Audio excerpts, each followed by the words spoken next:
Moonletter Astrological Podcast.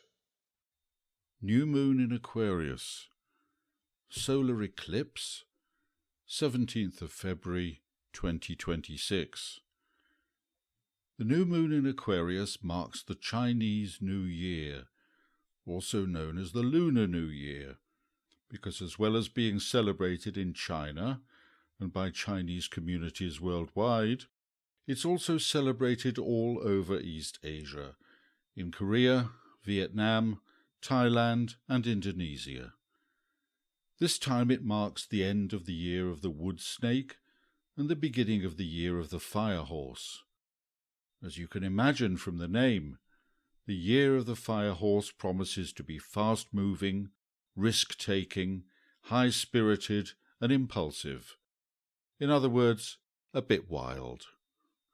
The year begins with an eclipse, suggesting that this year will also be karmically significant, a chance to clear out old liabilities and create new positive karmic assets for the future.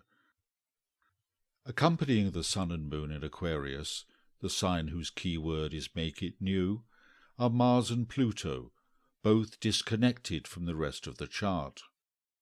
Mars is associated with action and decision, and if it is unmediated, as in this case, it can get out of control and lead to conflict. Pluto's job as Lord of the Underworld is to bring up the poison so that it can be cleared, much in the same way a homeopathic remedy works. These two planets connect with the rest of the chart at the fifth harmonic, which reveals what can be made by putting things together that did not go together before. In this way, the work this year will be to transform the active Martian energy through communication and diplomacy, and to connect Pluto by becoming aware of the need for compassion and empathy. Likewise, the conjunction of Saturn and Neptune in the first degree of Aries is disconnected from the rest of the new moon chart. One way to bring it in could be through the idea of Dharma, as illustrated in the Hindu classic, the Bhagavad Gita. There is no exact translation for the word Dharma, but it encompasses duty, spiritual action, and moral responsibility. If practiced on an individual basis, this should help keep stability and perspective during what promises to be a fast-moving, unpredictable year. By the way, the celebrations of this Lunar New Year coincide with Carnival that marks the beginnings of the fast of Lent for Christians and the beginning of the month of Ramadan for Muslims. Full Moon in Virgo, Lunar Eclipse, 3rd of March 2026. The axis between Virgo and Pisces is between Pisces' boundlessness and Virgo's attention to detail.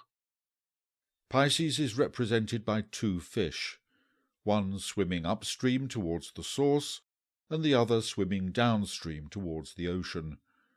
This may seem confused, but for Pisces the source and the ocean are in fact one. In my beginning is my end, to quote T.S. Eliot from the Four Quartets. As the last sign of the zodiac, Pisces can take on the qualities of any of the other signs, to be as decisive as Aries, as intellectually brilliant as Gemini, as caring as Cancer, as mysterious as Scorpio, as practical and ambitious as Capricorn, and so on. In this way, Pisces' nature allows many possibilities, like an actor that can play many roles. At its lowest, it offers escape from reality through drugs or alcohol. At its highest, it can seem like Christ consciousness, taking on the pain of the world. In the full moon chart, as well as the Sun in Pisces, there are Mars, Mercury, and Venus. Venus in Pisces is pure, loving compassion, but needs to remember boundaries in relationships. Mars in Pisces can lack decision and focus. Mercury in Pisces gets the tone and the vibe rather than the words when it comes to communication.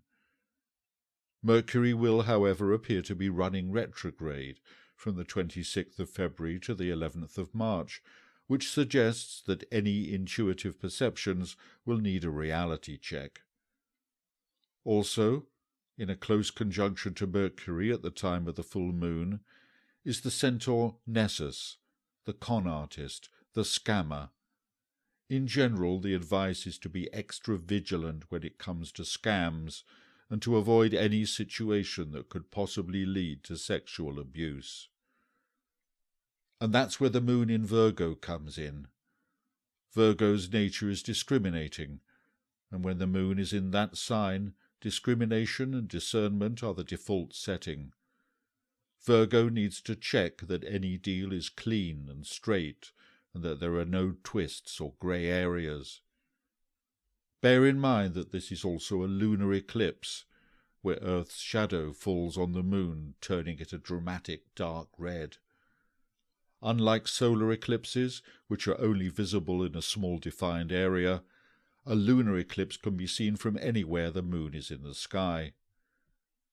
On the positive side, the full moon is backed up by an easy angle from Jupiter in Cancer.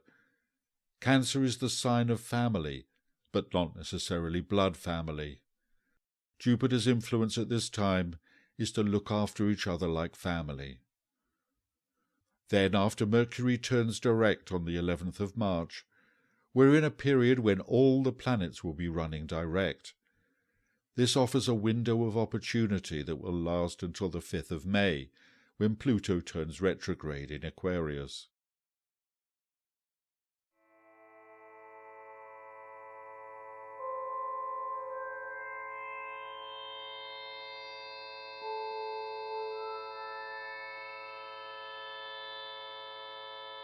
And for more astrological and spiritual musings, check out moonletter.co.uk.